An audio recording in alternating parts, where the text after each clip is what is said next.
Turning our attention to Mexican soccer here. Memo Ochoa is staying in Europe. The 39-year-old is going to be playing in the Portuguese First Division with Aves. Aves. They're in the city of Aves in the north of the country. They're a relatively new team. Just got promoted to the First Division from the Second Division. It'll be his 5th European League, 6th European team. He was, of course, most recently with Salernitana, who got relegated from Serie A. A lot of discussion about this move. Herc, what do you think of it? Listen, man, he's 39 years of age. He's 39. It would have been so easy for Memo Ochoa a long time ago to have called it a day, to have said, you know what? MLS, here I come. Who wants me? Pay me those millions. America, León, which he had offers. Pay me those millions. I'll just go. I'll stay there. I'll do this. No problem. Let me get my money. I'll chill. What do I have to prove? I'm arguably the best Mexican goalkeeper of all time. 5 World Cups, but I'm trying to get the 6th. And when we criticize Mexican athletes, Mexican soccer players, for not taking that leap of faith and betting on themselves, they chase the dollars, they stay in Mexico. Instead of going out and playing on these lower teams in Portugal, lower teams in Italy, lower teams in France, lower teams in Spain, like guess who? Memo Ochoa. We criticize these young guys for not doing that. And you want me to sit here and criticize a guy who's done it all in Mexican football for doing it in an attempt to chase a 6th World Cup? Whether you think he should be the goalkeeper or part of the team in 2026 or not, this right here is commendable. I applaud Memo Ochoa for doing what we preach, what we scream from the rooftops that more Mexican players would do. I said it in jest about I couldn't pronounce the team's name. He goes to these teams that we've never heard of, and that'll be the excuse. But he's there. He is there while these other players don't even take the chance. Let me ask you this, Herc. How much interest do you think, either from Major League Soccer or Liga MX, because you kind of hinted at both, do you think there actually was in a 39-year-old Memo Ochoa? Because to me, if he had truly $1 million offer over here and didn't take it to play for this team in Portugal, respect, commendable. But maybe there wasn't a lot of interest over here. Maybe there's not a lot of interest over there. Maybe it's just a reflection of what the world thinks of Memo Ochoa at this point in his career, that this was his level at 39 years old. Well, listen, there's been teams that have linked with Memo Ochoa for Major League Soccer in the past. The one of late has been San Diego United. We had their sporting director right here on this very show. I interviewed him, and he put some cold water on that. Said, we're looking for a goalkeeper who plays with his feet. And said, no offense to Memo, but that's not exactly him. That's the interest I know of that's been reported in Major League Soccer. So maybe no interest in Major League Soccer, but there was a lot of interest in Liga MX. And one of those, Grupo Pachuca and León, very interested in Memo Ochoa. Big spenders. Those people, those guys, they spend money. But Memo wants to be in Europe. Memo wants one last go at trying to get to that World Cup. And maybe this is his way of pulling the heartstrings, tugging at those strings of a Javier Aguirre who knows what it's like to go abroad and fight for what's yours. I can't for 1 second fault this guy. How can you? Really, what can we say about him trying to extend his career in Europe? I repeat, I wish more Mexican players had this mentality.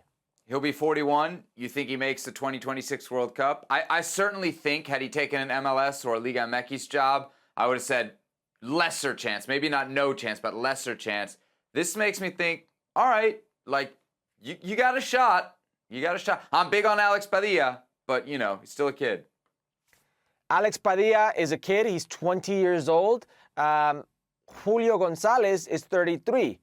Tala Rangel is like, what, 23? What I'm saying here is you take one of the two, and I think the second goalkeeper is going to be Memo Ochoa. It just makes sense, man. I don't think Memo Ochoa is going to be the starting goalkeeper, but bring in somebody like that, like they've done many a time, whether it be Rafa Marquez or Andres Guardado, as that experienced locker room player to a World Cup, makes a lot of sense. Wow, a 6th World Cup for Memo Ochoa in 2026. Could you imagine it? May well come true in just a few years' time. All right, speaking of another Mexican legend, Héctor Herrera, of course, now plying his trade in Major League Soccer with the Houston Dynamo, had some interesting comments about Mexican players in MLS not getting called up to the national team. Quote, "Nowadays, I don't know why MLS players are not taken into account the same way as if we played in Mexico.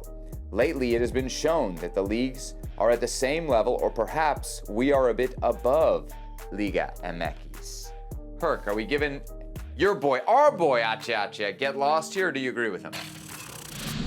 Oh, Could have been a shots fired there. Could have been a shots fired there at old Liga MX. a little bit of both. I'm Yeah. not going to say get lost because he's right, okay?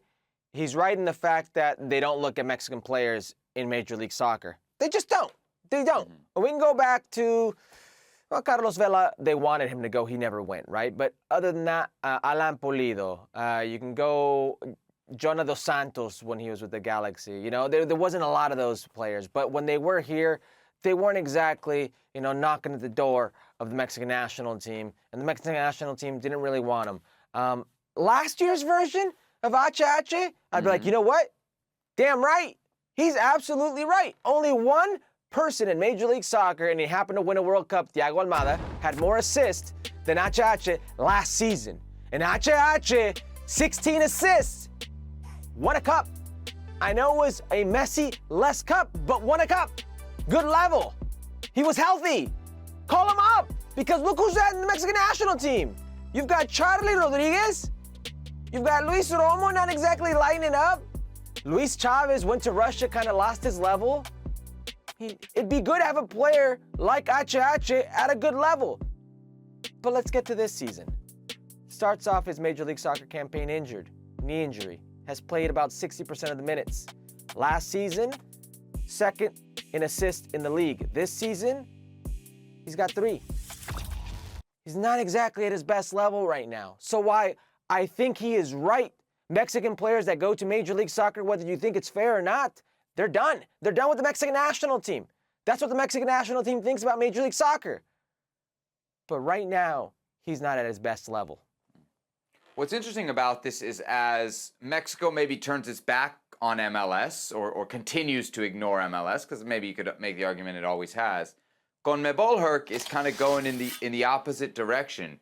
If you look at the 10 teams and their rosters for this qualifying window, 6 had MLS representation on it. And it's not, you know, one guy or 2 guys. A lot of these teams have 3 or 4 MLS players. And that's not counting Argentina, who, of course, if Messi was healthy, he's probably there. Maybe Almada's been there in the past. That would have been 7 out of 10 CONMEBOL teams. Now, the key difference is the player profile, right? The Mexican player that's playing in MLS is either past their prime or getting here at the very end of it. The CONMEBOL player that's in Major League Soccer is either approaching their prime or at the very beginning of it. And so I think that's why you see kind of the difference in this. My question to you is it a true blacklisting of MLS players, or is it more just an inherent bias from somebody like a Javier Aguirre who says, you know what, I don't respect MLS, I'm not going to be calling guys in? Because when you see Charlie Rodriguez, of all the names when you see Charlie Rodriguez called in,